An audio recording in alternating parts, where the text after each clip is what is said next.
हजुरहरु एउटा युट्युबर हुनुहुन्छ भने हजुरहरुलाई थाहा नै छ होला कम्युनिटी ट्याबको बारेमा। कम्युनिटी ट्याबमा हामीले नर्मली फेसबुक इन्स्टाग्राममा जसरी नै हामीले नर्मली हाम्रो पोस्टहरु शेयर गर्न सकिन्छ, हाम्रो भिडियोको लिंक, हाम्रो फोटोहरु, हाम्रो थम्बनेलहरु चाहिँ युट्युबको कम्युनिटी ट्याबमै हामीले शेयर गर्न सकिन्छ र त्यसले हाम्रो च्यानललाई ग्रो हुन पनि धेरै मद्दत गर्छ। अब नर्मली च्यानल खोल्नेबित्तिकै कम्युनिटी ट्याब अवेलेबल हुँदैन। कम्युनिटी ट्याब अवेलेबल हुनको लागि तपाईको च्यानलमा 1000 जना सब्स्क्राइबर हुनुपर्छ। 1000 जना सब्स्क्राइबर भएपछि मात्रै युट्युबले हाम्रो कम्युनिटी ट्याबलाई इनेबल गर्छ।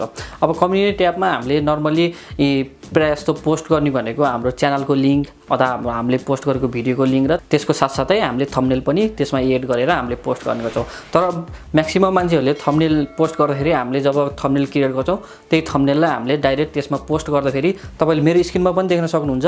थम्बनेल डाइरेक्ट त्यो पोस्ट गर्यो भने मोबाइल फोनमा जो मान्छेहरूले मोबाइल फोनबाट युट्युब हेर्नुहुन्छ उहाँहरुको स्क्रिनमा सिर्फ आधै मात्रै थम्बनेल आउँछ।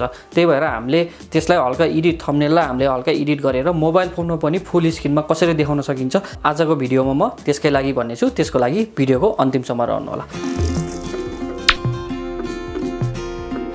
नमस्ते, म योगेश, तपाईहरुलाई स्वागत छ मेरो YouTube च्यानल एभ्रीथिङ टेकमा। यदि तपाईहरु मेरो YouTube च्यानलमा नयाँ हुनुहुन्छ भने प्लिज सब्स्क्राइब गर्न नभुल्नु होला, नजिकमा भएको बेल आइकन पनि प्रेस गर्न नभुल्नु होला। आउनुहोस् भिडियो सुरु गरौँ। हजुर, अब हामीले कम्युनिटी ट्याबमा हाम्रो थम्बनेललाई प्रोफेसनल तरिकाले मोबाइल फोन अथवा कम्प्युटरमा दुईटैमा फुल स्क्रिनमा देखाउनको लागि हामीले हाम्रो थम्बनेललाई हल्का एडिट गर्नुपर्ने हुन्छ। जस्तै तपाईलाई एडिट गर्नको लागि म मोबाइल फोनको फर्स्टमा मसँग एउटा थम्बनेल छ। यो थम्बनेललाई म एडिट गरेर देखाउँछु तपाईहरुलाई कसरी हामीले चाहिँ फुल मोबाइल फोनमा चाहिँ जो मान्छेले अब युट्युब के खोल्छ त्यो मान्छेले अब देख्दाखेरि हाम्रो यतिकै हामीले जुन थम्बनेल क्रिएट गर्छौं त्यो थम्बनेल यतिकै राख्यो भने हाम्रो अब हल्का पार्ट मात्रै आउँछ भने हामीले हल्का यसलाई एडिट गर्यो भने हामीले मोबाइल फोनमा पनि फुल स्क्रिनमा देखाउन सकिन्छ। अब त्यसको लागि मसँग थम्बनेल छ। अब थम्बनेलको पिक्चर छ। अब म पिक आर्ट भन्ने तपाईले एउटा एप्लिकेसन छ, त्यसबाट तपाईले सजिलैसँग एडिट गर्न सक्नुहुन्छ। जब तपाईले जस्तो देख्न सक्नुहुन्छ यहाँ पिक्स आर्ट भन्ने एप्लिकेसन छ। यो तपाईले फ्री छ। यो iOS अथवा एन्ड्रोइड दुवै भर्जनमा तपाईले एड गर्न सक्नुहुन्छ। जस्तै अब मैले फर्स्टमा हामीले यो ओपन गरिसकेपछि हामीले तपाईले तल देख्न सक्नुहुन्छ यो प्लस भन्ने साइन छ। प्लस साइनमा हामीले क्लिक गरिसकेपछि अब हामीले यसमा एउटा कलर ब्याकग्राउन्ड भन्ने अप्सन छ। यसमा हामीले कलर ब्याकग्राउन्ड चुज गर्न सक्छौं। तपाईले जुन कलर पनि चुज गर्न सक्नुहुन्छ। तपाईले ब्याकग्राउन्ड कलर म चाहिँ अहिले मेरो थम्बनेलको ब्याकग्राउन्ड कलर व्हाइट छ, ब्ल्याक छ, त्यही भएर म यसलाई व्हाइट चुज गर्छु। व्हाइट चुज गरिसकेपछि तपाईले यसमा टुल्स भन्ने अप्सन देख्न सक्नुहुन्छ। तपाईले यसमा टुल्स भन्ने अप्सन छ। यो टुल्स भन्ने अप्सनमा क्लिक गर्नुस्। त्यसपछि यहाँ क्रप भन्ने अप्सन छ। हामीले चाहिँ यसलाई स्क्वायरमा राख्नुपर्ने हुन्छ। त्यही भएर हामीले फर्स्टमा स्क्वायर भन्ने अप्सन चुज गर्छौं र यसलाई हामीले एप्लाईमा क्लिक गरिदिन्छौं। ब्याकग्राउन्ड, अब हाम्रो ब्याकग्राउन्ड व्हाइट भएको छ। अब तपाईले यसमा फर्स्टमा हाम्रो थम्बनेललाई यसमा इम्पोर्ट गर्नुपर्ने हुन्छ। सो तपाईले यसमा देख्न सक्नुहुन्छ अप्सन एड फोटो भन्ने अप्सन छ। एड फोटोमा तपाईले क्लिक गर्नु भयो भने हाम्रो थम्बनेल, अब यो थम्बनेललाई मैले एड गरेको छु।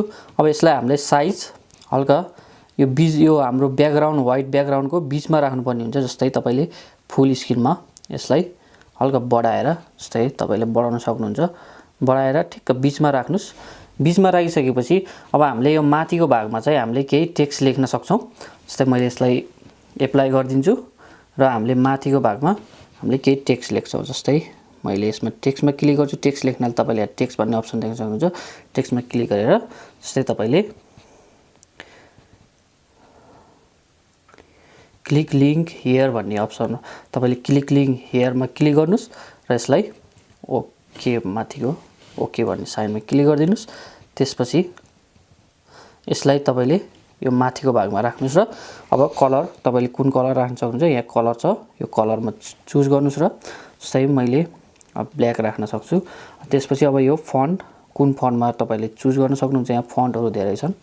आफुलाई मन लागेको फन्ट, जस्तै मैले एउटा जुन फन्ट यसमा क्लिक गर्छु र तपाईले क्लिक लिंक हियर भन्ने अप्सन अब यहाँ लेखेको छ। अब यसलाई तपाईले एप्लाई गर्दिनुस्।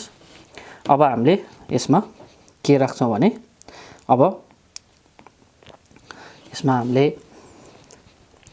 स्टिकर राख्न सक्छौँ। जस्तै स्टिकरमा तपाईँले यहाँ सर्च भन्ने अप्सन छ, माथि सर्च भन्ने अप्सनमा तपाईँले क्लिक गर्नुभयो भने अब तपाईँले यसमा सर्च गर्न सक्नुहुन्छ। जस्तै मैले फिङ्गर पोइन्ट भनेर सर्च गरेँ भने हाम्रो यस्तो फिङ्गरको अप्सन धेरै अप्सनहरू आउँछ, तपाईँले एउटा कुनै चुज गर्न सक्नुहुन्छ। जस्तै मैले अहिले यसलाई चुज गर्छु र यसको हल्का साइज ठिक्क म्याच हुने तरिकाले यसमा राखिदिन्छु, यस्तो साइडमा राखिदिन्छु। अब राखेर यसलाई म एप्लाई गर्छु। अब हाम्रो थम्बनेल यस्तो प्रकारको क्रिएट भएको छ र यसलाई मैले अब नेक्स्ट भन्ने अप्सनमा जान्छु र यसलाई मैले सेभ गर्छु। अब तपाईँले डाउनलोड इमेज गएर तपाईँले डाउनलोड गर्नुभयो भने यो हाम्रो अब ग्यालरीमा गएर बस्छ। अब ग्यालरीमा गएर बस्छ। अब हामीले यसलाई अब युट्युबमा कसरी अपलोड गर्ने त भन्दा अब तपाईँले आफ्नो युट्युब च्यानल खोल्नुहोस्। जस्तै मैले मेरो युट्युब च्यानल खोलेको छु। खोलेर तपाईँले आफ्नो यो युट्युब च्यानल अप्सनमा गएर यो युट्युब च्यानल भन्ने अप्सन छ, त्यसमा गएर तपाईँले कम्युनिटी भन्ने देख्न सक्नुहुन्छ। कम्युनिटीमा गएर तपाईँले सबसे माथिको यसमा क्लिक गर्नुभयो भने यसमा तपाईँले आफ्नो युट्युब भिडियोको लिङ्क फर्स्टमा आफ्नो युट्युब भिडियोको लिङ्क राख्नुहोस्। त्यसपछि तल तपाईँले अघि एडिट गरेको थम्बनेलको पिक्चर राख्छु। जस्तै म फर्स्टमा मेरो युट्युब च्यानलको युट्युब भिडियोको जस्तै म एउटा लिङ्क राख्छु, यो भिडियोको लिङ्क कपी गर्छु र म यो कम्युनिटी ट्याबमा फर्स्टमा यसमा म पेस्ट गरिदिन्छु। अब हाम्रो युट्युब भिडियोको लिङ्क आएको छ। अब यसमा म मेरो थम्बनेल अघि मैले एडिट गरेको थम्बनेल यसमा मैले यस्ता राख्छु। अब यति राखिसकेपछि यसलाई म पोस्ट गरिदिन्छु। अब हाम्रो तपाईँले देख्न सक्नुहुन्छ यस्तो त तपाईँले मोबाइल फोनबाट पनि यस्तो एट्र्याक्टिभ मान्छेले हेर्दा फुल देखिने तरिकाले। सो डाइरेक्ट हामीले यो थम्बनेललाई डाइरेक्ट एडिट नगरिकन राख्यो भने मोबाइल फोनमा हल्का आधा मात्रै देखिन्छ। त्यही भएर हामीले हल्का एडिट गरेर राख्यो भने मोबाइल फोनबाट पनि फुल मान्छेहरूले हेर्दा फेरि फुल देखिन्छ।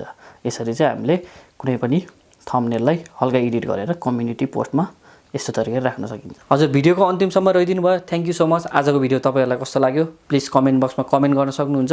यदि भिडियो मन पर्यो भने लाइक गर्न सक्नुहुन्छ र नयाँ हुनुहुन्छ भने प्लिज युट्युब च्यानललाई सब्सक्राइब गर्न नभुल्नु होला भन्दै आगामी भिडियोमा भेट हुने नै छ। Thank you so much.